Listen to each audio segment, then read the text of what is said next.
and stuff. Okay, welcome to this week's Link for Growth TV show, and it's Friday the 29th of January, and the reason why we have a photo of Andrew Carberry on the show is that he's this week's special guest. Andrew will be talking a bit later on about yellow comedy and also covering for Neal on talking about Watford Football Club.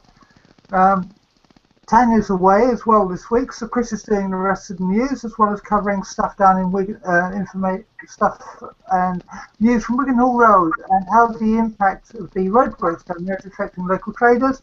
And he'll also be talking about Cassioburry Park. And Catherine is going to be talking comedy, events and marathons and running and restaurant reviews and all the rest of that good stuff. So, Chris, you're with Liz Stoker today, who's a manager at Vesco, a local business, discussing how the Wiggenhall Road closure is affecting business at the down that neck of the woods. Yeah, I definitely am. The first time I've been down here to witness what's going on, and it's a building site, basically. There's a whole load of stuff done. If I put on front camera, you'll just be able to see what's actually happening down here, but it's pretty it's a building site. Look, you can see, and in the distance there, you see that little yellow sign in the distance. That is Avsco, so that's the building where I'm going to be going and interviewing our guest very, very shortly. So yeah, it's a bit disrupted down here, to say the least. Okay. Catherine, as usual, it's January, so as in January, sorry, it's quite usual we only get lots of pre-announcements and very few events actually happening on the charity front, but there's quite a lot happening locally anyway, isn't there? Yes, absolutely. Yeah, it's January, but not for much longer. But yes, there's lots of pre-registration of things carrying on at the moment. The Watford Colour Run, which is back for another year, South Oxley Park Run, and also some news about some climbers scaling the height of Everest, but in Watford. So yeah, more of that to come. Okay, well, and that sounds really good. And this week, as I said, we've got Andrew Carberry with us. Andrew is a co-promoter and owner of Yellow Comedy. And he's also, like Neal, a Watford FC season ticket holder. I don't know what that means, but anyway, they are both that. So here to talk about the football initially with Andrew, and you can tell us about the Newcastle game and also the transfer news and speculation, and also about the Forest game. Welcome to the show, Andrew. Hello, Diane. How are you doing? I'm fine, thank you. How are you? Not too bad, not too bad. Preparing for this evening, obviously, we've got a big show coming up. And it's been an interesting season for Watford so far. I've obviously seen Neal and Kevin Effleck talking about Watford the last few episodes, and it's been quite interesting what's happened with the club. We've had some big signings coming in, and we've got one that we're still waiting for at the moment. All Watford fans are kind of on tender hooks waiting for Mario Suarez to come in. We were hoping it would have been done by today. I did have a look just before we came on air, and it still hasn't been done as far as I can see. He's a defensive midfielder who used to play with Quique Sanchez Flores, and obviously he can add a bit of value to the team, hopefully. You know, we bought him for a very good sum, if rumours are true, of 4.1 million, which is less than Nordin Amrabat or Etienne Capoue. So, yeah, it's good so far at Watford. It's been a really good season, all in all. Great, that sounds absolutely fabulous. Now I'll be talking about Kings Langley FC and Florians, but really also, Andrew, we've got you on to talk about Yellow Comedy. Yeah, obviously, hopefully some of you guys who are watching the show know about Yellow Comedy already. If you don't, I'll tell you a little bit about it a little bit later on. Okay, that's great. And Chris, since you're covering for Tania, you're also sort of doing the more mundane stuff, like council tax votes. Yeah, they've frozen the council tax, but I can talk about that a bit later. They've also, we're up for some kind of reward or other for the parade. It's the bridge and all the pond redevelopments. Apparently, we've been put forward for an award for that. There's building going on down in Rickmansworth. It's actually Hillingdon, so it's outside our district, I think. But that affects some people that are in the Southwest Herts district. So we'll be talking about that and various other things, which I shall brush up on when I get back to the ranch. This show's just thrown together. Okay, thanks very much for that, Chris. Time for a quick review of Link for Growth activities over the past week or so. Last Saturday, Chris was in the Barracuda Cafe on the parade. Very good, it was too. Yep. Good. And you're also in Cafe Loco on Monday morning, and Monday in office. Yeah, I was down there. That was Cafe Loco. It's our last Monday of the month one down there. It was very pleasant. Had a couple of people drop in there from other networking events that I'd met them at, and they just sort of popped in to pick up some breakfast. So they sat and talked for a while, which was quite interesting. Okay, that's great. And on Tuesday there was the regular Link for Growth coffee event at Regis in Rickmansworth. It's good to see that all these events were well attended, and yeah, again, many of these people, as you say, were kind of new people to Link for Growth, if not new necessarily to us. Yeah, absolutely.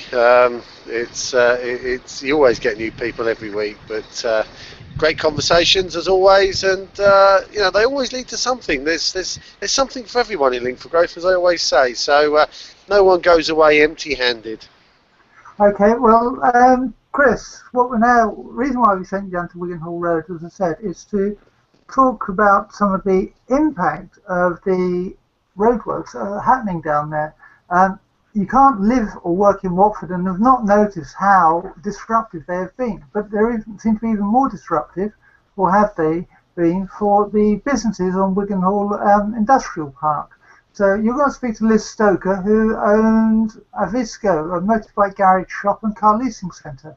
So yeah, absolutely. You can see the sign behind me. They're a bike company, and they also do they supply cars as well, actually. So I'm going to go in now and talk to Liz and Andrew. Okay, so let me just put you on front screen.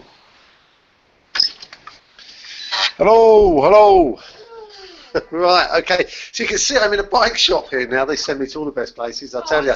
There is Liz. So hi, Liz. Nice to see you. And it's Andrew, right? Yeah, that's correct. Okay, so we're down here today. I'll try and get you both in now. So we're down here off. What's the name of this industrial estate? Wiggenhall Road Industrial. Wiggenhall Industrial Estate. Now you know where that is. Everyone in the show. That's down over the bridge. Is sort of near Vicarage Road, but you're going out towards Northwood, and they're digging the whole place up, as you saw earlier, because they've got this new link road they're building, and actually it's causing all sorts of disruption down here, isn't it? Because so what's the main problem? Is it that they've got the road going north still, haven't they? Open. Yeah. But the road coming south, which is kind of coming out of Watford, is closed. It's not so much the roads are closed, it's the matter that no one knows how far they can go and what is open and what isn't. Okay. They don't know where the roadworks finish, where they start, how to get into places, and then when they do come down here, the traffic is so bad, they give up, turn around and go away. Okay, so I know Fisher's Industrial Park, but I've never ever spotted this one. Now, I've lived in Watford all my life, right? So I wouldn't have known where you were sending me anyway, to be honest. But I came out of Watford. So as I came out down, what's the road? Wiggenhall. Is it Wiggenhall Road the whole way? Watford Girls' Grammar School. That's right. So I'm coming down towards Vicarage Road, effectively. Normally I'd swing round to go around Vicarage Road, but this one's you go over the bridge, and you kind of now all the signs, as far as I could see, said road closed, diversion in place. Yeah, and as a driver, not expecting to see anything particularly, because I was just coming down here to see you guys, and I'd already been told by Liz that you can do it. Yeah. But so I just ignored all the signs. But of course, if I was going to come down here, I wouldn't ignore any of the signs, would I? I would just. You'd assume, and then end up nowhere. You'd assume it's closed. You can come if you come via Bushy Arches. Yeah. Come along Eastbury Road and then up where Deacon's Hill is. Yeah, because you're coming up. You're coming north, aren't you? So that's what. But I think the fact they haven't got any signage up there which says business is open or access to Wiggenhall Industrial Estate and Fisher's means that people don't realise they can get to us. So what you said to me the other day was, when you're coming down here, you can come down, you can go into the BP carriage and turn round, and then you're opposite, basically, aren't you? Exactly. But like, I don't know whether they would have got permission from BP to do that. Have they? They haven't got permission to do it, but the people in the BP garage are very nice and understanding. Yeah. Because they're also suffering the loss of business. Absolutely. Yeah. So it's everyone helps each other in a way. Yeah. So they don't encourage it, they don't advertise it, but they do not try to stop it in the least. So what's the net effect been of this? Because how many weeks has this been going on now? 2 or 3 weeks now. Started January about 11th, I think 7th or 11th, somewhere. Right, and basically, has it seriously impacted on the business? Yeah, It has. It's knocked business back quite a bit, which on its own isn't unexpected. But where the concern comes in that if those customers then find elsewhere to go, they may not return for a year, 2 years, 3 years. And it's all realistically from what the customers have been saying, through the lack of information. Yeah. I think there's only 2 signs in orange and black saying business is open as usual. And they're so small, they just get lost in the background dross. Well, I mean, I didn't see them. That's my experience. You told me that there were signs there. I didn't spot them. There are definitely 2. I don't think there's any more. Yeah. But realistically, the only way that they could encourage people to actually look and pay attention is if they had larger signs up, say 6 foot by 10 foot, with company names and logos on, because that attracts your eye more than a yellow and black diversion sign in the middle of everything else. Or even a different colour, but something that. So, oh, hang on, what's that? Oh, well, it's still open. So, what's the word on the street in this road about things? I mean, are people? Everyone's hating it. We're all managing. We're all getting business. We're all managing by, but it makes it harder. Customers complain to a degree because if they come from Deacon's Hill, they end up coming in on a muddy bike. Yeah. Someone with a really poncy car or not poncy, but shiny and polished Harley come down. Yeah, they don't want. It's covered in mud. Yeah. And then they don't have the traffic. I mean, come 4 o'clock, traffic's solid. Yeah. And you've got Bushy Arches as a bottleneck, and this is a bottleneck, and now you're making 2 bottlenecks into one, which makes a terrible bottleneck. This is due to go on for 6 weeks in total, so we've got another 4 weeks of this if they don't overrun. But that's only part of it, because the plan will take them a few years to complete. It's a lovely project, and the end offerings is going to be really beneficial to the area. Yeah. It's in the meantime, the people on the roads, the traffic, the public that walk, everyone is suffering, and more so than normal. What could they do different, do you think? Apart from the signage? Apart from the signage, for us, they could get some decent road cleaners, because that road is an embarrassment. It's covered in mud. And in all honesty, they could probably have planned it a bit better, where if they got the major roads done before they did the gas mains, maybe they could have used those new roads to alleviate some of the traffic, or even do a temporary rerouting of the road, say buy up part of BP's forecourt and take it through the old railway embankment. Then they can have a temporary road on one side whilst they're doing the roadworks on the other, and it would all be open. I mean, I went up there before I came down here just to have a look, because I've not been down here. It's not the sort of thing you go visit, is it, really, a building site? What are they actually doing? I mean, it looks like they're building a road, but are you saying that what they're really doing is sorting out a gas mains? They're building a road which is going to go from where B&Q and Mothercare is through to the back end of the hospital. Yeah. They'll encompass a new industrial estate for employment. There'll be housing. Yep. And a few other social things, which is all really, really nice and good. But in doing it, they've got to upgrade the infrastructure. Yeah. So gas, electric, sewers, water, all has to be checked and redone. Right. And when they were doing some of the checking at the end of this road, they found out it was pretty messy. So what they're doing is necessary. Yeah. It's just the way that it's being done and the knock-on effects to other people. Right. It is affecting everybody's income in the industrial estate. Yeah. I mean, it was tough enough as it was, wasn't it? Yeah, it was getting better. Yeah. Because of this, but even before the roadworks, the road was one way.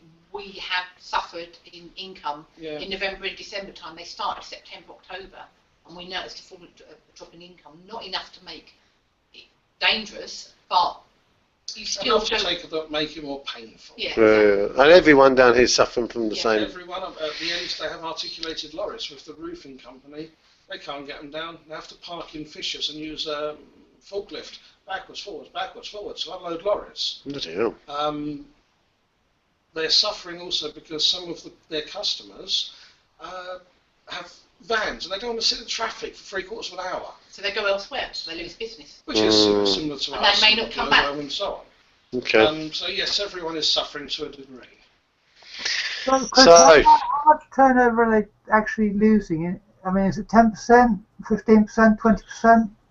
Okay, so what Diane's asked is, could you give a rough indication of the percentage down of turnover since this has been going on? I think it'll probably vary as we go through the weeks. I can give you a number, but the number doesn't equate to the reality. Right. Because, as we mentioned before, just pretend we lost 50% dead. Right. If the roadworks ended tomorrow, that 50% dead figure wouldn't come straight back. No. Because, for argument's sake, we're down on MOTs. And MOT is a legal requirement. So they may not come here because it's hard, so they'll go elsewhere. But will they go there next year? They will get a reminder from the new people. Yeah, absolutely. So, yeah, we're down now, and how can you put a number on it? But if we're down now, but that could then take us 3-4 years to catch up. Yeah. We've been here 10 years and we've built the business up, and at times we have struggled because the recession, but we've got through it, and we were doing very well with our customer base. I've got a new marketing associate who's helping with social media marketing, etc. And it's a case of, well, I don't want to end up that we're going to have to lay people off. It's not what I want. It's not how, as a small business that supports the local community, that like to serve the local community, to help the local community, we want to still be here. Any redress for grievance against the... We are actually speaking to Neal Farnsworth in the council next Friday. We've got a meeting with him to discuss the issues. Maybe a compensation plan in place or something. There is that, but then we're not against the proposal. We're actually also talking to the council about possibly moving premises from here to the new development. Right. There's no animosity, no hatred, no nothing with what's happening. It's just that now, certainly, we feel maybe it could have been planned better. Not so much dirt on the road. Oh, the dirt's embarrassing.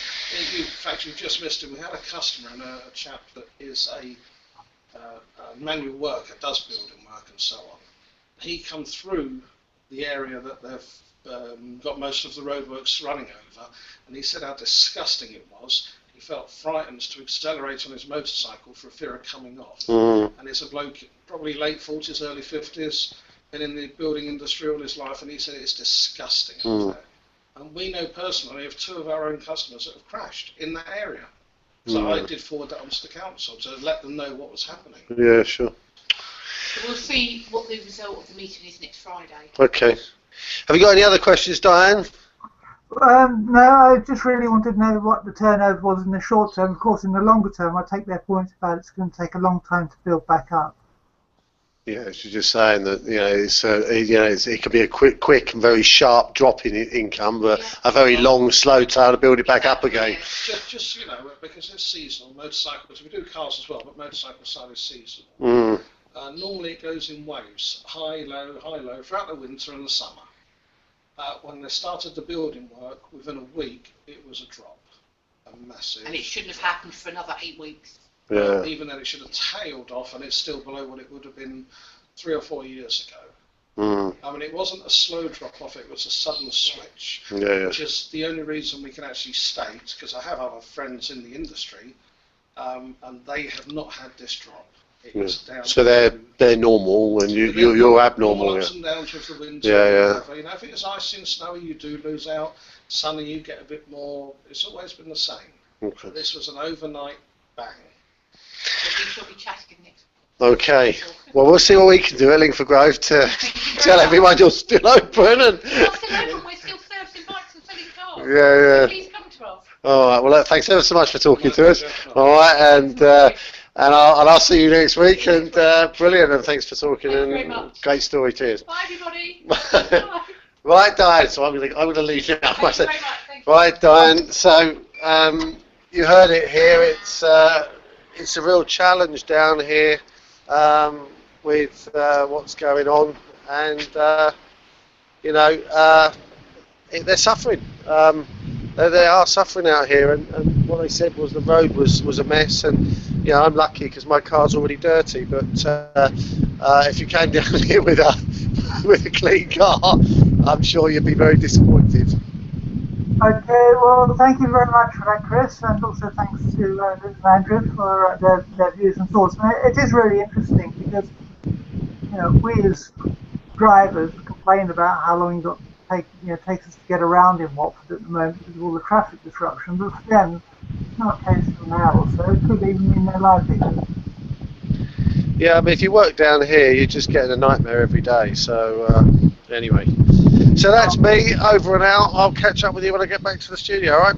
Okay, that's great. Okay, All right. thanks. Bye. Cheers. Bye now. Bye. Okay, Andrew. Diane, can you hear me loud and clear now? You can, yes. That's great. That's great. I think what we'll do is we'll talk about yellow comedy at the beginning, since I know that's kind of one of your main passions, and it's something. It is, yeah. I'm a busy man with my comedy, Diane. I've got my fingers in a few pies. Obviously, as you know, I promote yellow comedy gigs, or co-promote yellow comedy gigs with Michael Hill in Watford, Harrow and Islington. We have up to 3 comedy nights, or in fact we've got 4 this month actually. I say up to 3, got to get my numbers right. We've got 4 comedy nights in January in Watford. We've had 1 in Islington, 1 in Harrow. And it's something that I really enjoy, actually. It's something we've been doing since May of last year, promoting gigs. Hopefully we can spread out a little bit, get to a few different places. You know, hopefully at some point we can spread our wings a little bit in Hertfordshire and find ourselves elsewhere in Hertfordshire. But it's been a great experience. It's great linking up with comics and giving comics opportunities to perform to a different audience than they usually would do. That's one of the great things, because I'm not giving away any secrets here when I say I go along to most of the gigs and I take an awful lot of photos, which I then let you guys use. But it's also a case of not only it's kind of young acts, and not necessarily young comedians, but they are younger acts, aren't they? And that encouragement. And sometimes they all tend to be good, but some of them are actually phenomenal, and you think, well, actually that person and that person will go very far. Yeah, I mean, if you look tonight, for example, we've got Sandra Hale, who's going to be our headliner. Now, Sandra Hale's a fantastic act. She's a lady who won our King of Queen of Hearts competition back in December, and she beat 7 of the best comics from our county, that included, Steve Owen Williams, who's been going 20 years, LJ DeFunk, who's also on tonight, who won the Leicester Square New Comedian of the Year competition. And she's a fantastic, warm, lovely person as well, which makes it so much easier to deal with. And I know she's going to be doing the International Women's Day fundraiser for the Watford Women's Centre in a few weeks' time as well, isn't she? Which is, I believe, on the 8th of March. I think tickets are on sale now, £7.52 online, £6 in the shop. Is that right? Am I correct with that thinking? You're right, yes, it's on Eventbrite. We'll be putting the link up at the end of the show. Yeah, and I must say, Diane, the header that you've produced for that with the photo is one of the best ones I've seen on the comedy circuit anywhere. So well done, Diane. Thank you so much for that. That adds a lot of value to the events that we run. So brilliant stuff. Well, thank you for helping out the Women's Centre on that particular... No, I mean, the thing is, Diane, you do a lot for us. I mean, your photos are brilliant, and we really appreciate what you do for us. And I think that hopefully you enjoy coming to the events that you see. And hopefully we'll keep producing brilliant comedy events. I mean, some of the guys that we've had have been amazing. I mean, it's a shame we're losing Arthur Turner. Arthur Turner's from Rickmansworth. He's moving away, I believe, after next month. He's moving, I think he's travelling around the world for a year and then going to Australia. But he's a character who always produces something new every time. I don't think no 2 acts with Arthur are the same. Obviously, we're very lucky as well that Michael, who's involved with a lot of nights in London now, has been involved with us. He's been going for 4 years. He did a fantastic show in Edinburgh. So we're quite lucky with Yellow Comedy to get some of the acts in that we do. A lot of them come down free of charge. A lot of them tonight are coming down free of charge. And like I said, I really appreciate what they do. What I want to try and do with Yellow Comedy, especially in Watford, is try and bring the best comedy I can to Watford and try and make it either as cheap as possible or free where I can. And like I said, I think 95% of the gigs that we've run in Watford have been free. I know we've got a couple coming up in March and April that are slightly different, but that's kind of what we're trying to do, is trying to encourage people to come out, come down to Reason, come down to Wessico, come down to Watford Museum, come down to the Pump House and enjoy their comedy. Yeah, I mean, the gigs are fantastic, and I know Catherine's also a big fan, aren't you, Catherine? Yes, I was going to say several things, but I couldn't get a word in.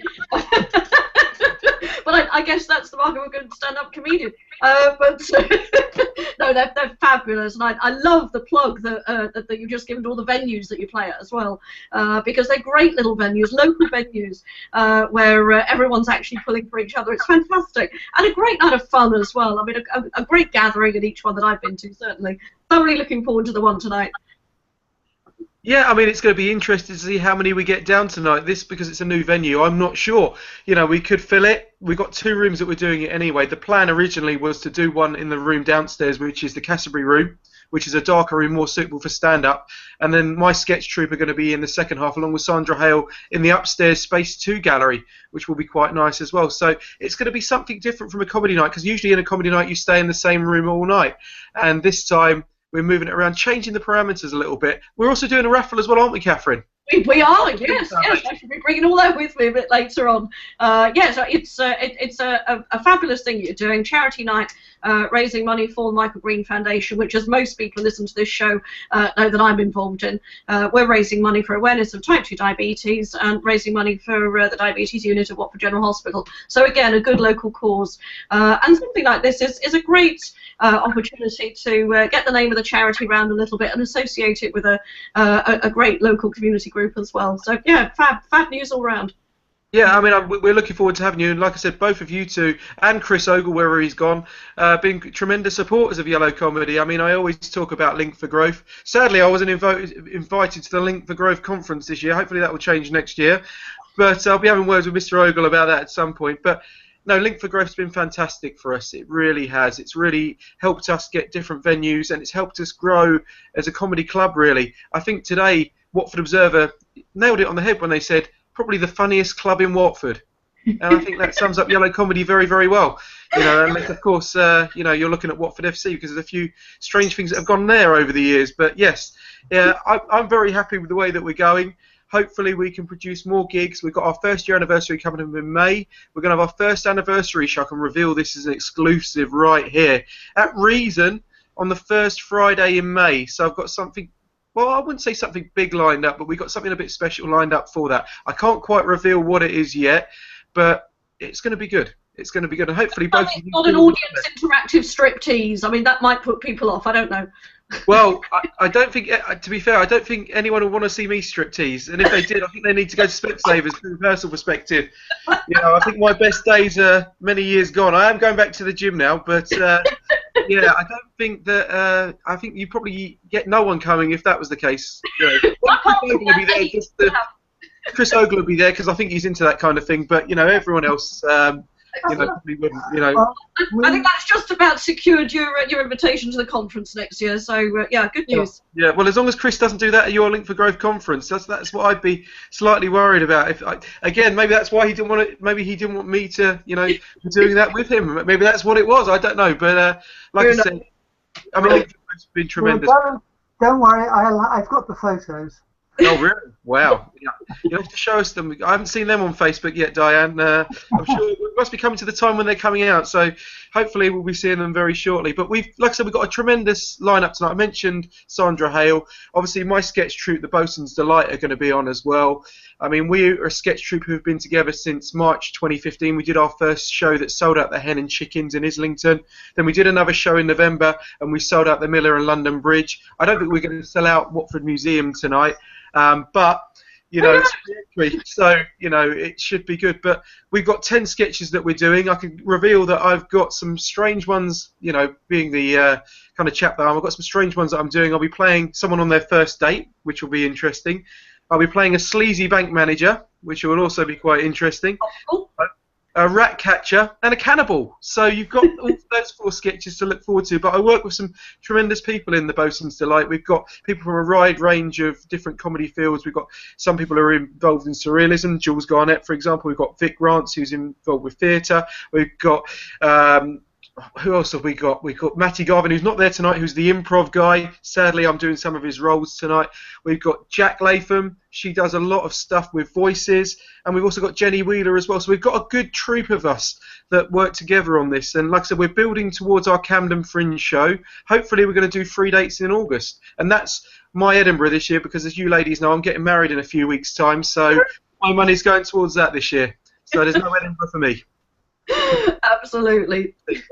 But I mean, what's really good about the Yellow Comedy is, as you say, is it's free to get in, and you then make a contribution as you get when you leave, and that's necessary, isn't it, to help support it? Because although you put on all these gigs, it still costs you.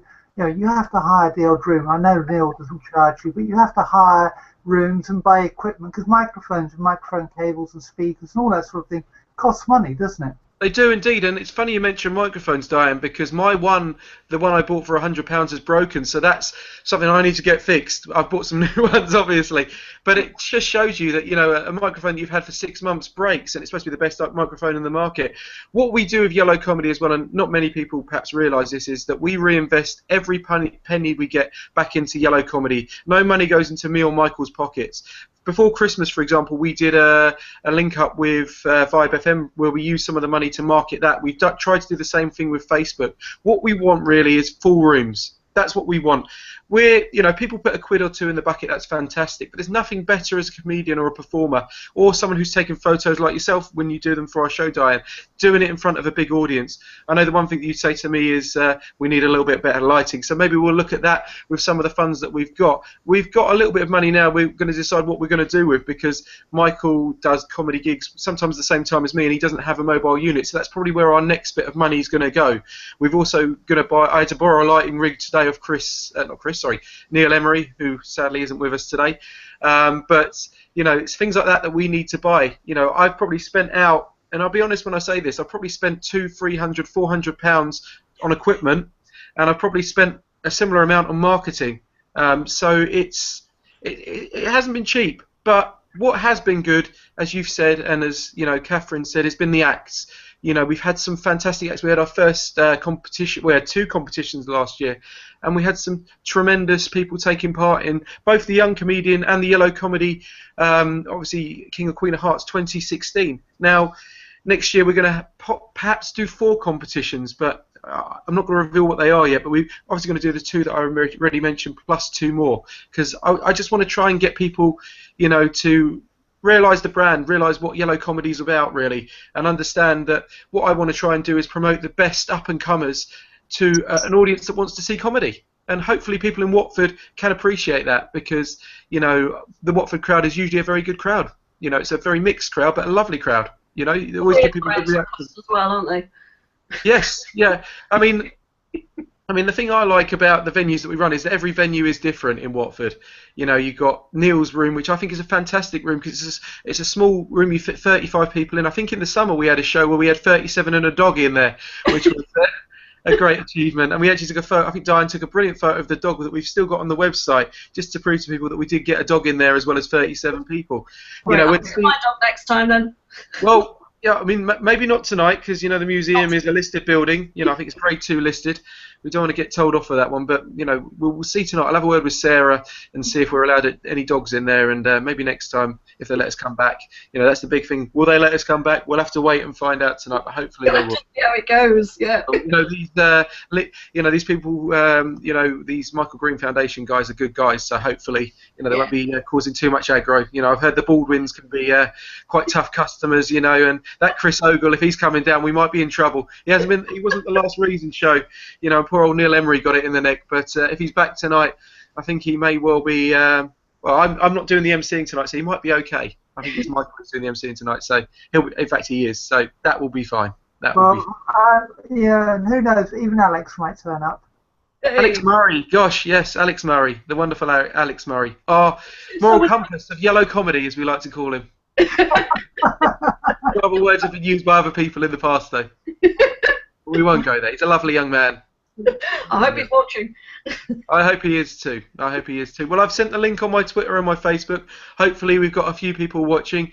This is the best viewed television programme in Southwest Herts, from what I'm led to believe. So, fingers What a crossed. reputation. Indeed it is. We do our best, and of course it's yellow comedy, isn't it? Because Watford FC play in yellow. Oh, everyone asks me why yellow. Why yellow is a big question. I think you asked me this question before, Catherine. It is, yes, because the most successful teams in Watford wear yellow. Watford FC do. I think there's a couple of other teams that do as well. But also, yellow encourages people to spend money. And as we do free comedy nights, hopefully the colour yellow will encourage people to come and spend some of their hard-earned cash, especially tonight for the Michael Green Foundation. It's a tremendous charity with a tremendous... the work that you do for it, Catherine, is phenomenal. Some of the stuff I see you doing. I know you ran a show last year that I couldn't make. You did a big show at the Radlett Centre where you raised a lot of money for charity, and you had Bennett Aaron and a couple of other acts, didn't you, who are, above where I am, a lot further up the chain, but they're fantastic acts in their own right. And Bennett Aaron was the first person who actually messaged me and said, "Good luck with yellow comedy." So there's a little. That's right. I mean, he's such a nice guy as well. Yeah, Bennett Aaron, and we had Nick Einhorn, magician, as well. And they were both a couple of really nice gents who did a fantastic show at great rates for a charity night, as did the Radlett Centre as well. They're very kind to their local charities. So yeah, it was a fun night, and I hope we'll do another one.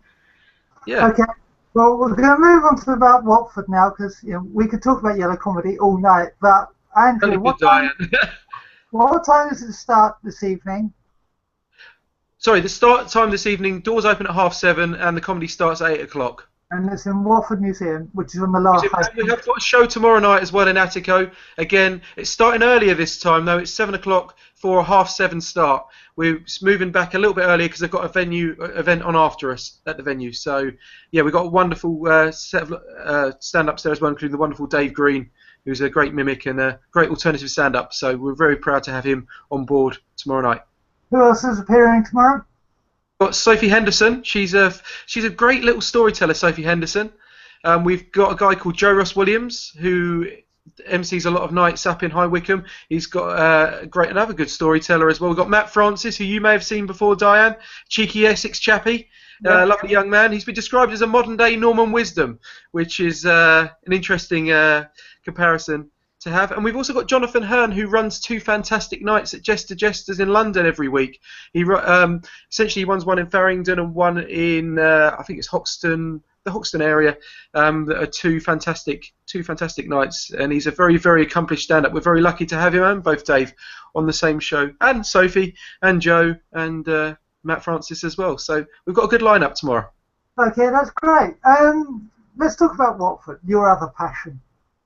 Yes, it has been a passion for mine for all of 38 years, Diane. I think my first word may well have been Watford when I was born. And I'm a massive Watford fan. I have been all my life. And it's a great time to be a Watford fan at the moment. It's the best time since I was a little boy to be supporting Watford. We're doing so well this season. It's been unimaginable how well we've started, because with the exception of maybe the Southampton game a couple of weeks ago, we've played so well in every match, and every match has been competitive. And you would have thought that we might have won some of those matches, that we didn't win, and we have won a lot of them that you wouldn't have thought we would have won, if that makes sense. It does. It was good to see them getting back to winning ways last Saturday. Yeah, the Newcastle game was an interesting one. Quique Sanchez-Flores changed the formation slightly. He put Gerardo in a more attacking role. And as a result, the second half, I think we scored a goal within 44 seconds, which was a great way to kick off the second half. The first half, I have to be honest, Diane, wasn't the greatest half of football you would have ever seen.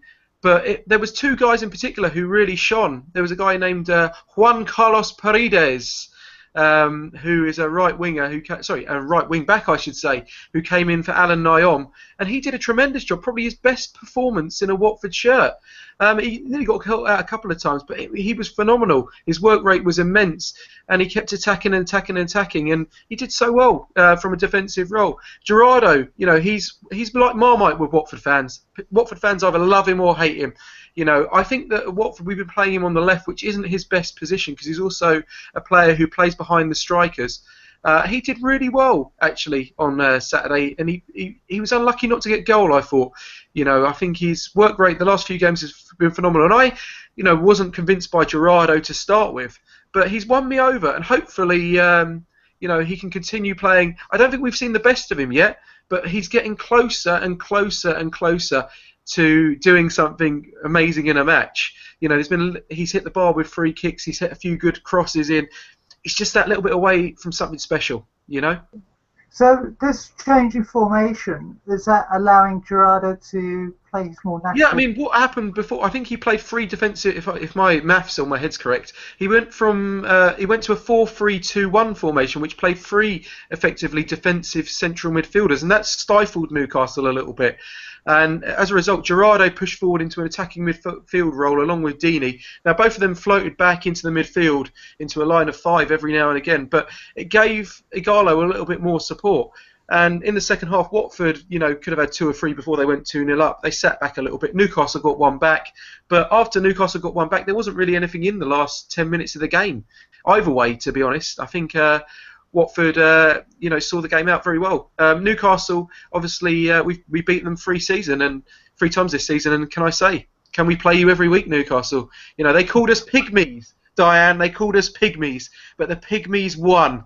It just goes to show you that little Watford can beat big Newcastle, and I hope they stay up, because I want to beat them 3 times next season as well. So, it should be interesting to see how they get on. They've signed Andros Townsend, who was one of Watford's targets, for 12 million on a 5.5-year deal. We were bidding apparently about 10.5 million. We weren't going to sign him for that long, and apparently they paid him twice the wages Watford were offering. So it will be interesting to see how he does at Newcastle, and whether he can help Newcastle stay up, because they're in a bit of trouble at the moment near the bottom there in the Premier League. Yeah, and talking of transfers, there's been quite a lot of transfer activity at Watford, and news about who's coming, who's going, who might. Yeah, there has. We've lost Diogo Fabrini. Sadly, he's gone. He went to Birmingham, and they got an amazing amount for him. They got £1 million for Diogo Fabrini, who hasn't really done much for Watford at all since his first month at the club.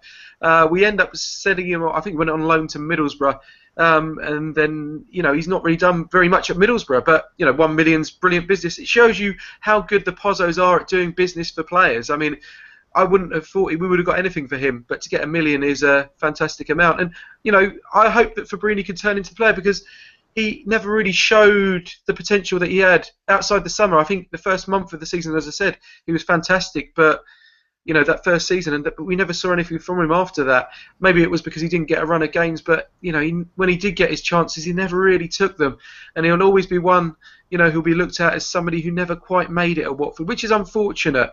Now, we've also lost another player this week. We lost our third choice goalkeeper, Gabriel Alauskis, if I've said his name right. He's gone to Espanyol. The cameo of his appearance was 27 minutes Aston Villa where he couldn't catch a ball, which was very interesting. It tells a lot about the club when they couldn't obviously want to risk him in an FA Cup game, because traditionally the FA Cup games are the ones where the reserve keeper plays. We usually put the reserve player in, but when we played in the FA Cup, who was it we played? We few weeks. I can't remember. Maybe it was Newcastle. It was Newcastle. It was Newcastle who we beat for the second time of 3 this season. Anyway, when we beat Newcastle, he was in goal. He wasn't in goal. Gomez was in goal, and it said a lot that they didn't even want to choose him. The strange thing about Alauskis was he actually suggested Pantilimon to come to Watford, so he actually picked his own replacement, really, which is an interesting one. But Pantilimon's an interesting character in his own right, because he was Manchester City reserve keeper. He didn't really do too much there. He went to Sunderland, didn't really do too much there. But they do talk about him very highly. He's a big guy as well, about 6'6", got a long reach, and got a quite good goal kick as well. So, hopefully he'll provide some competition for, who I believe has been our best player this season, Aurelio Gomez. I'm going to be controversial when I say that, because a lot of people feel Troy Deeney, a lot of people think Odion Igalo, but for me, with the exception of maybe the Leicester game, Aurelio Gomez has been Watford's best player. Yeah, I mean, going slightly off what I've sort of written down in the running order, Watford have had a long history of great goalkeepers, haven't they? Going all the way back to Pat Jennings. Oh yeah, definitely. I mean, even going back even further, when I was a kid, we had Steve Sherwood. He wasn't perhaps the greatest goalkeeper, but the best goalkeeper I remember playing for Watford was Tony Coton, who had the best reflexes of any goalkeeper I think has ever seen, and it was a shame that he never got to play for England. Peter Shilton kept him out of the England team in the 1980s. We've also had Ben Foster as well. He was a great goalkeeper. One goalkeeper who never gets highly enough credit was Kevin Miller. Kevin Miller was a great goalkeeper while Watford were, struggling in the first division under Glenn Roeder. He was a very good goalkeeper as well. But Gomez has been brilliant, this season. Leicester game accepted. He's made some phenomenal saves.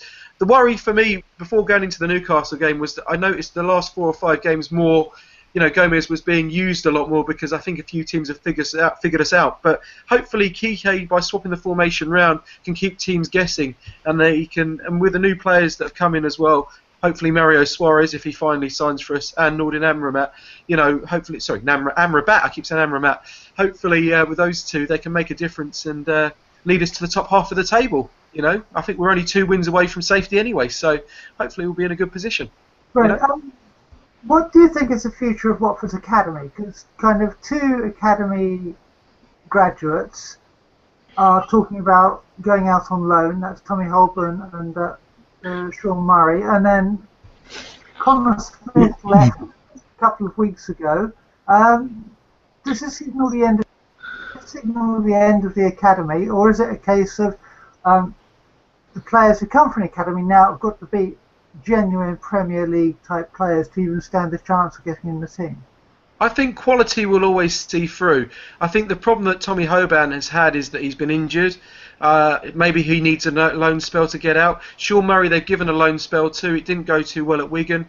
He's apparently training very hard and training very well at the moment. I think there was a report Kevin Affleck did in the WD Sport website this week where he talked about how well that Sean Murray is acclimatised since coming back from Wigan. I think he's been back for about a month now. Tommy Hoban played his first game for the reserves, I think.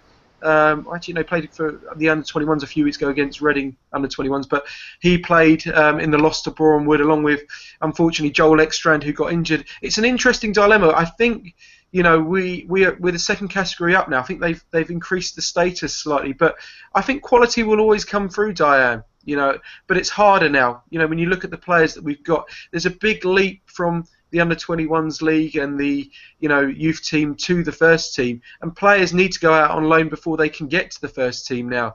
We are a Premier League club.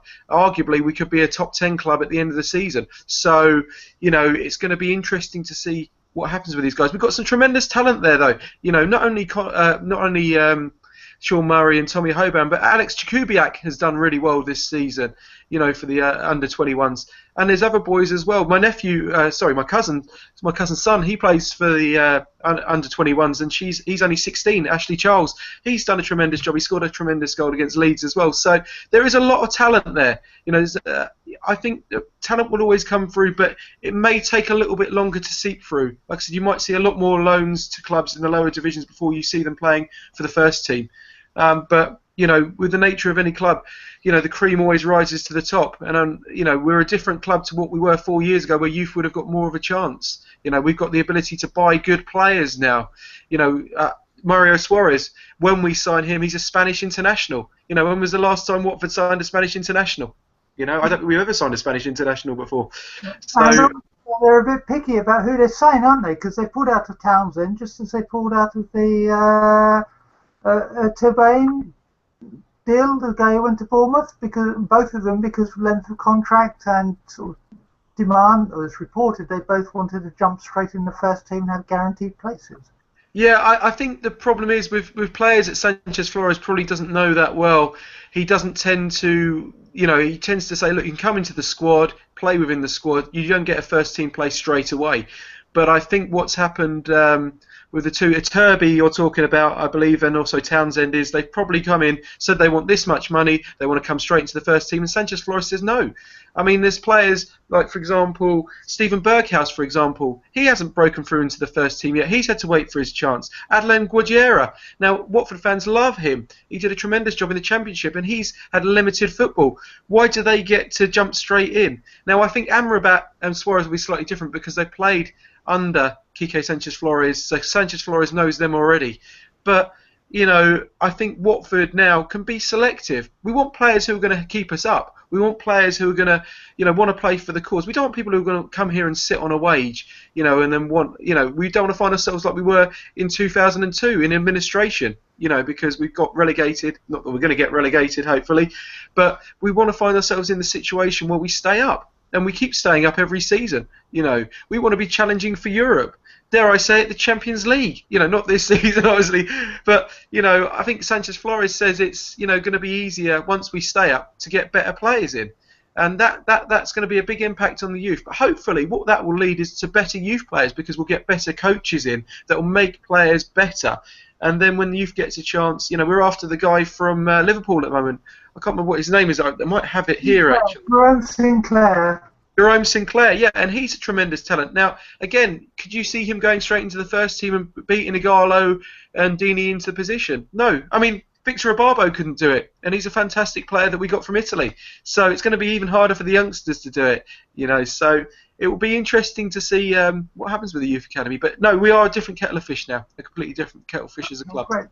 Thanks, sir. Very briefly, Watford got 2 games next week. The first is the FA Cup against Nottingham Forest away. Neal usually gives us a prediction, and he's usually pretty good. If he was on the show today, I'd be congratulating him about the 1-0 win, because he's had a narrow Watford win. So, no pressure, Andrew. What's the score going to be tomorrow? What's going to happen? I think because he's going to put Amrabat. I keep saying Amrabat into the team. He's going to put Amrabat into the team. He's going to put Pantilimon into the team. I think it will be a tight game. I think it could be 1-0 to Watford. I think we'll sneak a goal. It depends whether he plays Igalo or not. He rested Igalo for the last game, and whether he throws a new midfield in. Forest will be up for it. They'll know we've put a team with 4 or 5 players out. So I'm going 1-0, Diane, on that one. And on Wednesday, of course, it's Chelsea. Chelsea. Well, I'm going to be presumptuous, and I'm going to say 3-1 to Watford, Diane. Well, I like your optimism. I can see why you went into the comedy world. Well, I think we've got a good chance. Chelsea haven't played that well on the road this season, and we drew 2-2 with them. That was a very tight game. They could have scored a penalty. We played okay. We're going to miss Ake, so I expect Holebas will come back in for that game. But, we beat Chelsea, I think it was the 1999-2000 season, Diane, at Vicarage Road, if I'm not mistaken. So, I think we've got a chance. Maybe I'm wrong there. Maybe it wasn't the 1999-2000 season. Maybe it wasn't. But, we have beaten Chelsea in the Premier League before, and I think we can do it again. I think at home, we've got the new pitch now. They've relayed the pitch. It's not the best pitch at the moment, but I think Watford will be more used to it than Chelsea, and I think we'll beat them 3-1. I'm being optimistic. Hang your hat on that, Diane. Okay, I will. I'll take it out with you if you're wrong later. But anyway. Yeah, we'll put 50 quid on it, but hang your hat on that one.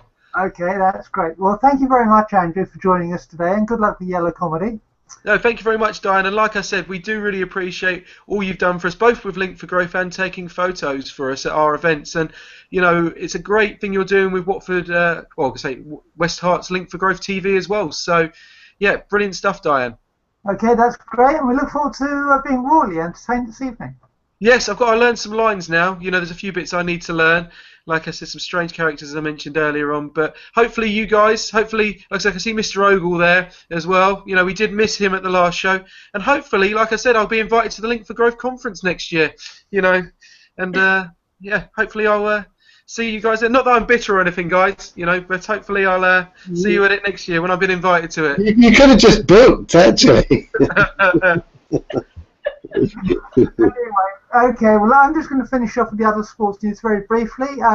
We not only follow Watford, but we also follow Kings Langley, and they won 3-0 away at Arsley Town with 3 goals in the first 20 minutes, which takes them up to 4th in their league, which is a pretty good position to be in, but it might be slightly high because the teams below them, if they all win their games in hand, then Kings Langley will fall to 7th. And tomorrow they're playing Ware FC away, kick-off at 3 o'clock. We're 10th in the league, 12 points behind Kings Langley, but with 2 games in hand. So again, as Neal's been saying all season, this league that Kings Langley play in does seem to be quite close.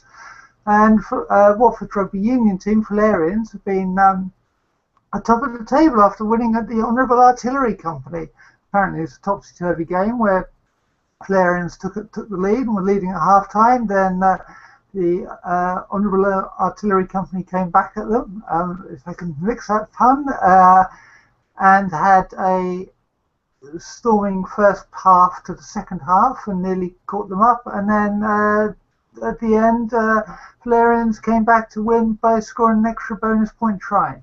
So that was all pretty good for Flarians. And then now, as I said, top of the league. So well done them. Let's hope they can keep it up. Chris, you're back. You're correct. I am back. Okay. Well, we talked last week with Tania about the proposal to freeze Watford Borough's council tax for this year, and that's now gone through. It has. They voted on it, and that's exactly what they've done. Mayor Dorothy has basically said that with the reserves they have, they can carry through another year without raising the tax take. So I think she said they've got like 16 million in the bank or something, and a portfolio of 170 million, property portfolio of 170 million. So I think she's probably right. They don't need to raise it. They're against using the reserves to reduce the tax, however, but they are looking to maintain, maintain the current levels. Of course, they don't actually get a whole massive slice of this, the council tax. Most of it actually ends up in the hands of county council. So, but anyway, they're basically not putting it up, which is good news, really. For it includes me. I'm here. I'm sure everyone actually in this is everyone in this district, this Watford council area. Yes. Yes. So so we're all happy bunnies. Yep. Of course, the police will also have access to the council tax. They're the third part of the third organisation who can make a levy on the council tax. So that's not to say the council tax total will be freed, but just the Watford Borough council tax part of it will, which is good news. And they did spend quite a lot of money on the parade, and it looks like they've yeah, I mean, just before we go on here, I'm just reading a couple of other bits here. Mayor Dorothy says that the health campus investment will begin to make returns within the 920k forecast for 2016 and 2017. Well, haven't I just been down there? It's a building site. I don't know how that's looking to make much of a return in the current year, to be fair. So good luck with that one. That's what I say. Well, you know what accountants say. It's the difference between accountants' money and real money. Yeah.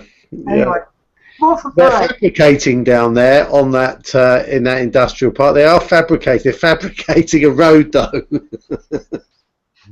Well, at least they're building something. Anyway, Watford Parade has been shortlisted for an award. It has indeed. I tell you what, if you do get a chance, to see the comments at the bottom of this post, they are absolutely brilliant, right? But yes, it's a massive redesign by BDP Architects, and they basically removed the old square pond. They gave it variable edges, a nice look and feel, new benches, created a nice space up the top of the town. All very nice, and they've been nominated for award, which, to be honest, I quite like the top of the town. I think it's a good place. But, some of these quotes at the bottom, right, there is a suspicion, because I don't know for a fact, that no Passaran is actually Dorothy's husband, right? And he's quoted, "Well done there, Dorothy. I think she must take credit for this," right? And then a little bit, Chris, can you not editorialise, please? No, but I'm just saying that there's a little bit down below. "Aren't you Mr. Thornhill?" Or even Councillor Ian Sharp, the real name of her husband. How many aliases do you need to cover up the vain and wasteful spending sprees? It's just funny. Pondon Bridge, better seen at night though. Same time as our mayor roams the streets. Blood-sucking Watford president. Get him on the show, Andrew. Get him on your show. I tell you now, do read through these comments at the bottom because they're absolutely wicked. They're really good. You'll enjoy those. Well, yeah, okay. Well, I'm sure you will, but we're not here to talk about the comments at the bottom of the page. We're here to report the news. Report the news. And yes, and not to editorialise or to post comments. Okay. Anyway, if you're into youth sport, as it were, there's some good news. You've got £4,500 worth of ramps. They have indeed. They've sourced this from the States, these skateboarding equipment. I'm not sure whether we just don't produce decent skateboard equipment over here or whether there is some other reason for acquiring it from the US. But anyhow, yeah, if you're down the YMCA on Friday nights between 7:30 and 9 p.m, not tonight, of course, you should be at a Yellow Comedy event.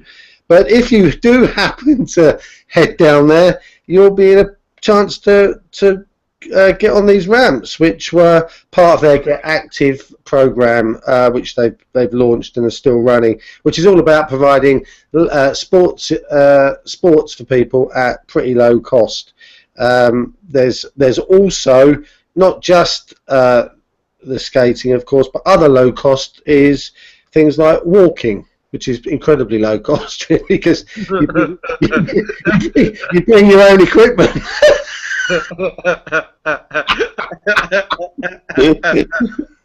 Order. Sorry. Yeah, obviously, Andrew, you're a bad influence on Chris. Yes, yeah, well, hopefully. I mean, like I said, we did miss him at the last show. Boy, did we miss you, Chris. You know, poor old Neal at Reason. He got it in the neck. But, you know, tonight you might have a night off because I'm not emceeing, so you'll be all right, Chris. Yeah, I'm your foil, am I? I'm your foil normally. Well, you always sit at the front, didn't you? That's the problem. You always sit right at the front. You know, you should let Alex Murray sit there. You know, he walks the row a bit further back next to Catherine and Nick. You know, sneaking into the middle there. You know, as they do. I think these ramps, obviously, I think they're fold away as well, so they're easy to get in and to get out. And apparently, there's a guy here who takes his son Dominic along, and his daughter, and it's nice and flat, no bumps. People can fall over and they don't hurt themselves. So I suspect that's a really good thing, actually. And if I was younger, I'd get myself down there, I reckon. Right, okay, well, we look forward to it, Chris. Mm. Do a Google Glass film session for us. Yeah.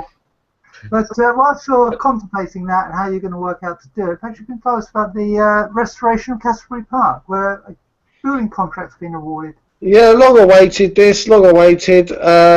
Boras Construction have been awarded this.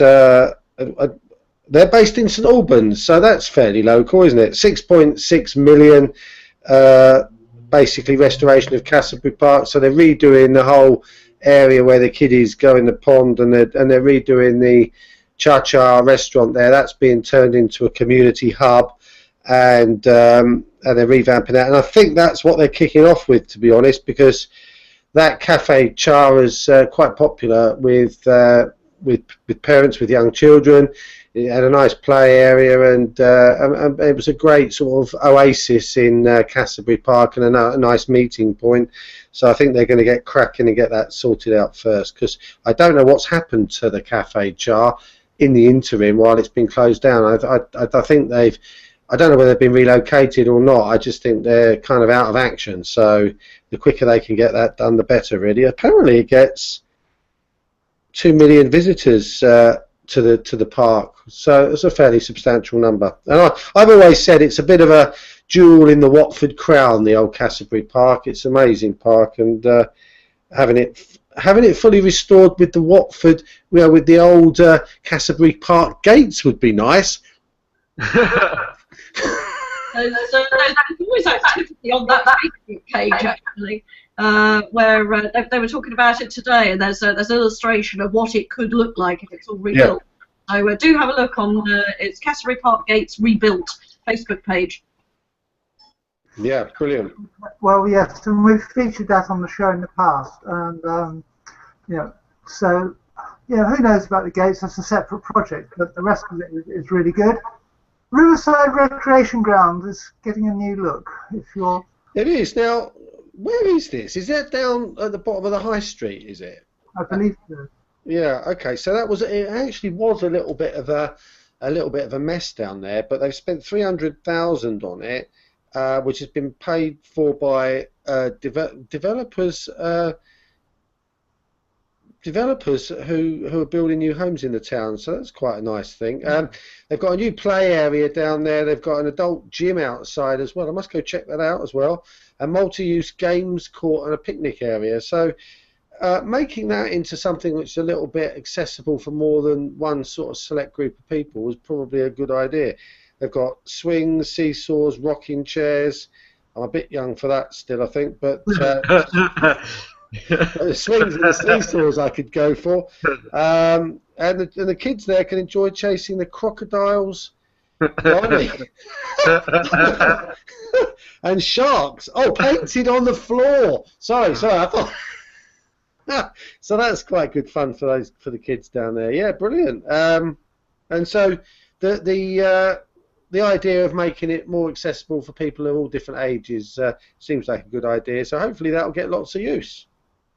Okay, well that's great. And there's a news of about 100 new homes that can be built in Springwell Lane near Mill End. And when you look at it on the map, it looks like they're building it on the floodplain, doesn't it? Well, yeah, it's actually 122 homes, I think, and approximately 500 people would expect to be dwelling there. Now, where they're looking at building this is in between a lake, a river, and a canal. So, yeah, on the floodplain, I think you're right, actually. I hope that these would be built on stilts, but there's no guarantee that these are going to be built because the road that goes down, I'm quite familiar with this Springwell Lane, and actually it's hardly fit for purpose for the traffic it gets at the moment, let alone 500 more people living down there.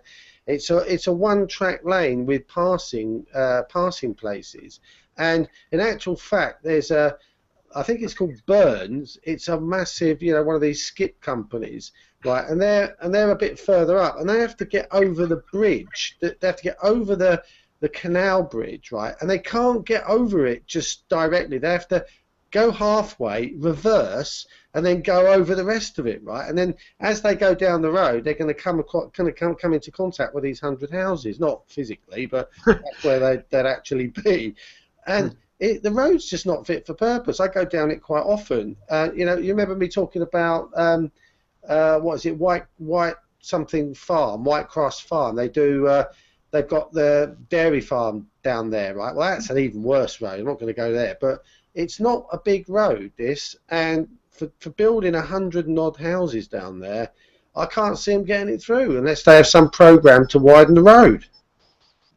Well, maybe that's planning.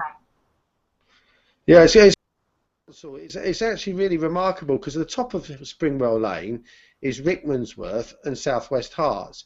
As you go down the lane, it turns into Hillingdon, right? So it's Hillingdon that are actually putting forward the proposal for this, but of course the access is in South West Herts. So you can see this one going on for some time, I think. Well, it makes for an interesting combination where you gather the rent from the council tax or the income from the council tax, and you get someone else to pay for your rent. I think that's called the winning result for that council. Yeah, well, you know what these things are like. If you're buying a house and it hasn't got access to the road, it's a bit of a problem. So if they build a load of houses in Hillingdon and they need approval from I think it's Three Rivers actually, council for actually having access to the street, there's going to be some interesting negotiations going on down there. Yep. Now, if you're a tax owner in somehow the curve here, I'll carry on. Say that again? I said there's a horrible echo appeared. Oh, is it? Has it gone now? It's gone now. I put my phone near it. That was the problem. Ah, okay. And if you're a taxi owner in Three Rivers Council District, you were subject to inspection the other day. Well, it wasn't the other day. This was before Christmas, I think. I'm just checking my facts here now. Yeah, it was the I think it was the 16th of December. I'm just looking. Only just been announced though, so which is interesting. So it was the 16th of December that they did this check, right? And they checked, wait for it, 13 vehicles, right? 13 vehicles were checked, and right, I suspect some of them got away with it, right? But 9 drivers were warned for not displaying their license badges. Right, 9 out of 13, right? Unless somebody was done twice or something. But 9 of the 13 is quite significant, isn't it? 2 were suspended for use due to bodywork defects. 2 were warned about bodywork damage. 1 had a defective fire extinguisher. 3 had got light problems, and 2 for not wearing seatbelts. So anyway, they said that they were very happy with the results. Don't know about that. Would have been better with 0 problems, but and they thanked everybody for participating in the exercise. I'm sure they were delighted. Oh, well, right. Okay. Well, thanks for that, Chris. Yeah. Catherine, lots of local charity news as usual, but we're still seeing, as I said, registration time. So, and we're getting a bit short of time ourselves. So we'll start with the colour run that's coming back to Watford in May. One day, I'm going to do all my bits at the beginning and have that nice big chunk of time that everybody else does. Just saying. Just saying. Yes, Colour Run returns to Watford in May. I think this is the 2nd year we've had the Colour Run, first time last year. Running in May, raising money for the Peace Hospice Care. The event will involve runners starting the day in a nice bright white t-shirt and finishing the day in all manner of rainbow colours because they're going to be pelted with coloured flour along the route. It's a very organised affair. Last year's event raised more than £10,000 for the charity, which helps those with life-limiting illnesses. Do get registered. I'll post up the registered registration details again online. Early bird entry is available until April the 1st for £18 for adults and £10 for children. 5 to 17 under 5s go free. All the details on the Peace Hospice Care website, or as I say, I'll post the details up. Okay, South Oxley Park Run is celebrating its 1st anniversary tomorrow. Absolutely, more running. Always a good thing. Celebrating their 1-year anniversary, absolutely. This is going to be on, oh, good question. When is it going to be on? I don't know, I'll come to that bit in a minute. Tomorrow, the 30th. Sorry. Oh, it is. Do you know, I read the 30th. I thought, oh, that's obviously when the thing goes out. But no, it's tomorrow. Yeah, Park Run in South Oxley. This is a fantastic event. It's a vibrant, supportive community. Walkers, joggers, runners come together to cover a 5K course. It's not a race. It's a timed walk, run or jog where it's basically you against your clock. Everybody runs for their own reasons and enjoyment, so it's something that's open to everybody. There's even there's a lady called Alison Mead, a local runner who's visually impaired, runs with her guide dog, and she's attended 51 of the 52 events at South Oxley Park Run, and she says, I really, really enjoy it for many reasons. Being local, I can walk to it, the runners and volunteers are all very, very friendly, and for her it's meant that she's become physically and mentally stronger as a result of becoming more active again. And so there's a wonderful community spirit. Everybody seems very, very happy to be there. I was talking to somebody about the Watford Park Run event as well the other day, and I said, oh, I know somebody else that goes there. Do you know so-and-so? And she looked at me and said, you know, there's over 300 runners there on a Saturday morning. I said, good grief, I had no idea. So I'm guessing they're getting similar sorts of numbers at South Oxley now as well. It's such a fabulous event. As I say, it's free, it's open to everybody. It's entirely organised by a team of dedicated volunteers as well. So do go along every Saturday, South Oxley playing fields at 9 o'clock for all abilities. So get yourself down there. Great. I'm going to change running order and stick with running and talk about Watford Half Marathon with 100 races. Okay, yes, that threw me. I was about to go climbing there for a moment, but no. Yeah, Watford Half Marathon. Now, this is organised by Watford Harriers. I think we touched on this last week very briefly. The Watford Half Marathon is on Sunday, the 7th of February. This is at 10:30. The course starts and finishes in Cassioburry Park. Again, it's a very well organised, very well-run event. The route includes Buck Hills, Chandler's Cross, skirting around the Grove Estate. It's described as being an undulating course. That means you're going up and down a lot, so be warned. Entry is still coming in for this. You can. They've added an extra 100 places to it. I think at the last count they had over 1,800 entrants, but they've just released an extra 100 places for the race. So if you do want to get involved early, because those places are going to disappear very, very quickly. They've got their website up and running. You can go to watfordharriers.org.uk, or you can visit activetrainingworld.co.uk and register at either of those. Yeah, I noticed the route means that you cross the M25 twice. Oh, really? Oh, right, okay, yes. Well, around that neck of the woods you do, don't you? That's fine. Oh, they're running underneath it rather than across the M25. They're going over the top. Yeah, I don't think you've got to dodge the cars like Frogger, which would be a much more interesting sort of race, but there you go. That's an idea for Andrew. Anyway, you driving up the wall is an expression we often say about people or about things. It's driving up the wall, and some group has actually climbed the height of Everest whilst staying in Watford. Absolutely, quite clever when you think about it. Yeah. Now I've seen the climbing wall at Watford Leisure Centre. It's really quite impressive. So to hear that some people have been going up and down it, some were doing 20 climbs back to back up and down, which is pretty amazing.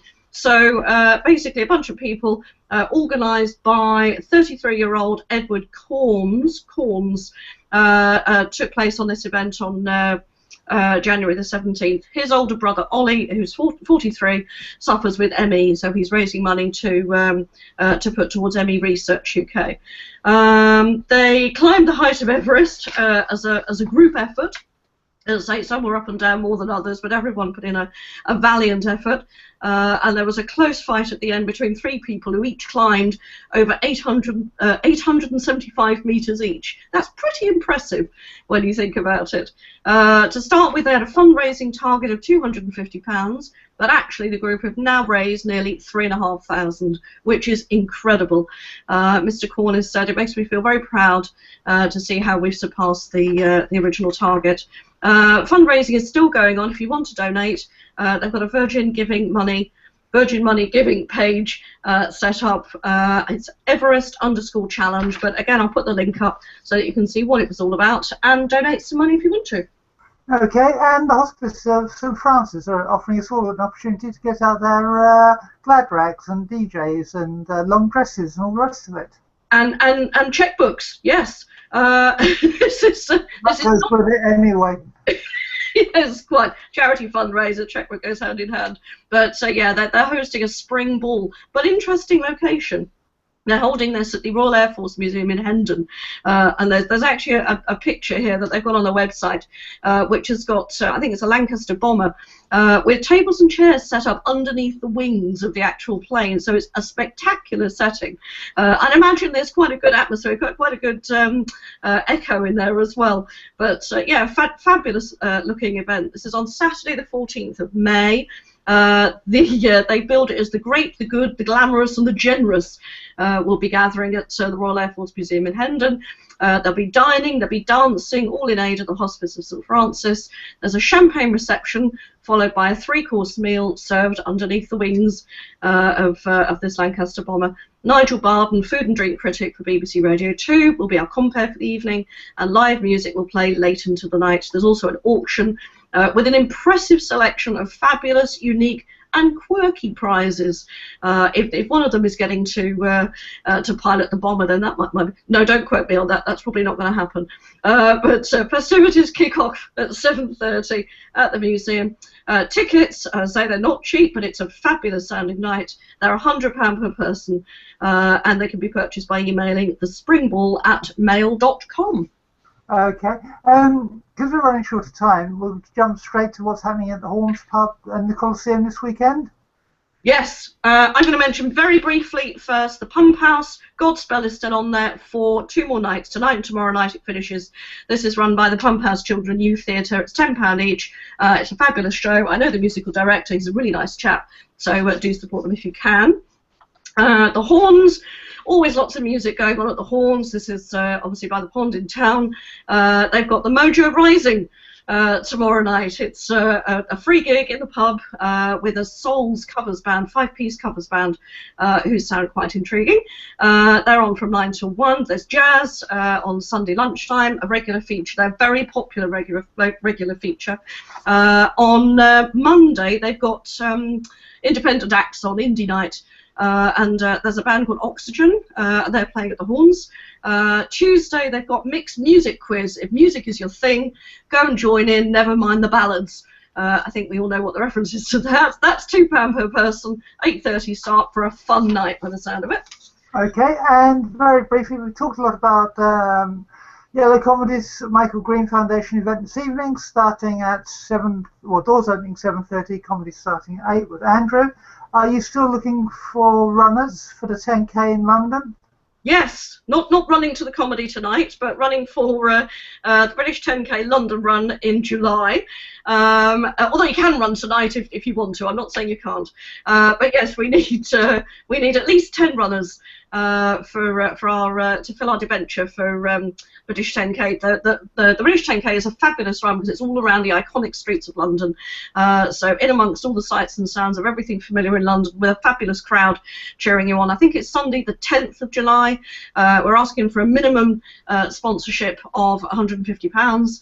If you're interested, get in touch with me. Most people know how to get in touch with me, or you know, put a note at the end of the show here, and that would be fabulous.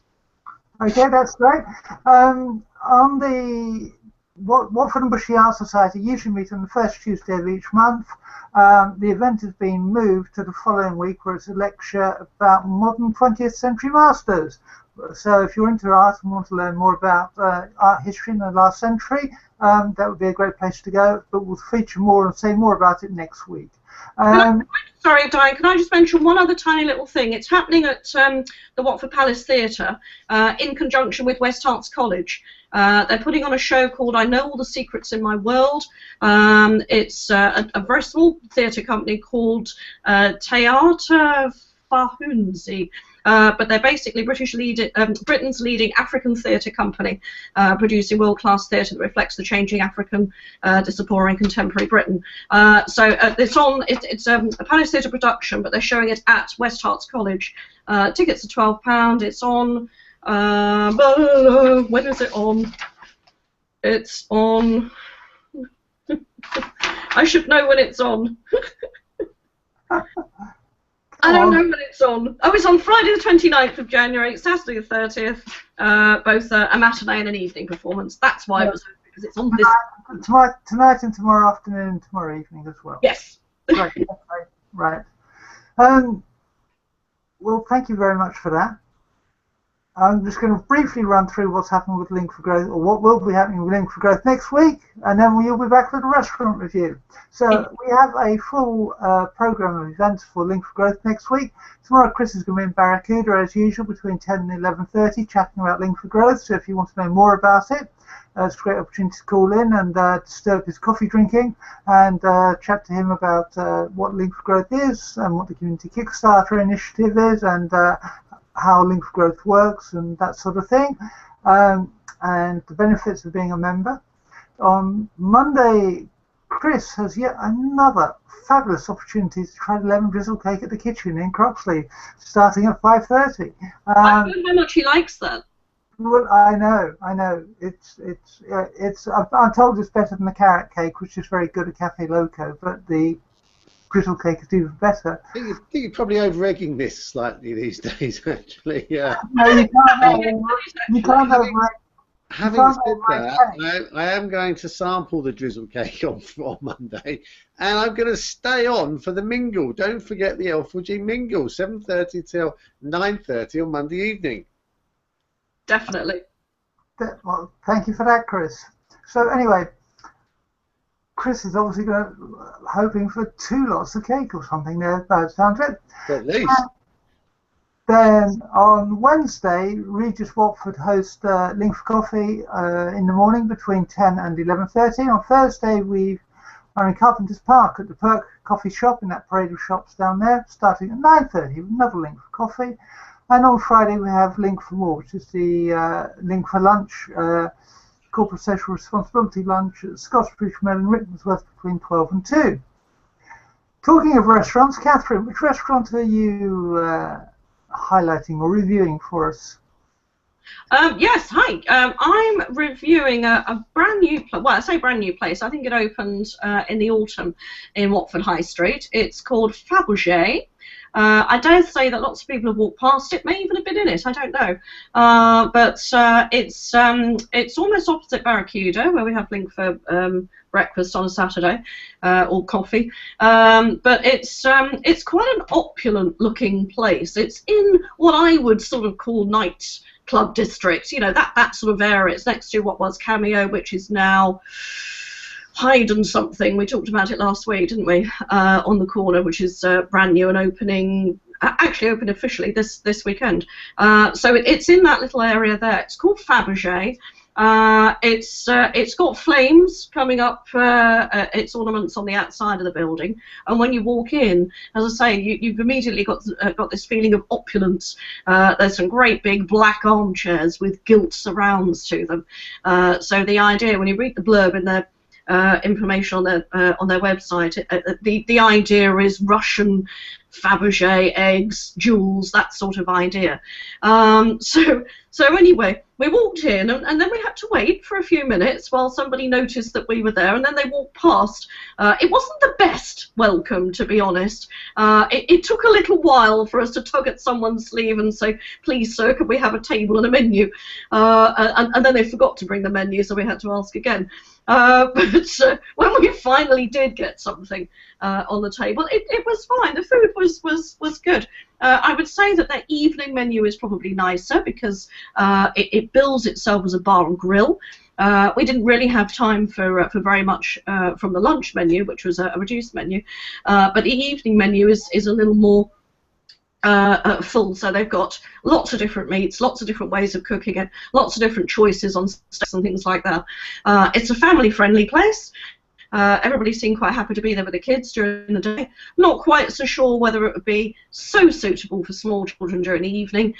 They've got some big strobe lighting bits of equipment in the ceiling, so I'm guessing that the evenings probably get quite loud. There's a big DJ booth there as well, so there must be DJ music, possibly live music as well in the evening. But if that's your thing, and you like a nice lively meal, it's somewhere different to go out with a group of friends or perhaps the family during the day. So go along to Fabergé and see what you think. That doesn't sound completely unreserved recommendation. It's an interesting one. Yes. Okay. Well, on that kind of quizzical note, it's time to say cheerio. First of all, thank you very much, Andrew, for coming on the show and filling in for Neal and telling us all about Yellow Comedy as well. Thank you very much for having me on there, Diane, and hopefully I'll get to see yourself, Catherine, and the wonderful Mr. Ogle a little bit later on. Don't say to Mr. Wonderful Mr. Ogle, his head's big enough as it is. And he's also not going to be here because he's got to go to just north of Biggleswade, a little place called Cop something or other. Cop Hill. Yeah, I've got to go. There's a launch there tonight, so unfortunately I can't be there, but I will be at the next Yellow Comedy, whenever that is. All right. We're going to hold you to that one, Chris. Front row seat. Otherwise, your life won't be worth living because Andrew will take the mickey out of you royally. Anyway, thank you, Catherine, as well, and thank you, Chris, and thank you to Liz and the other Andrew for their interview with Chris earlier on. And we will be back next week. If you do want to get in touch with us, then you can at L4G SW Herts via Twitter. That's at L4G SW Herts. And once again, thank you for watching, and we hope you've enjoyed the show. Bye-bye.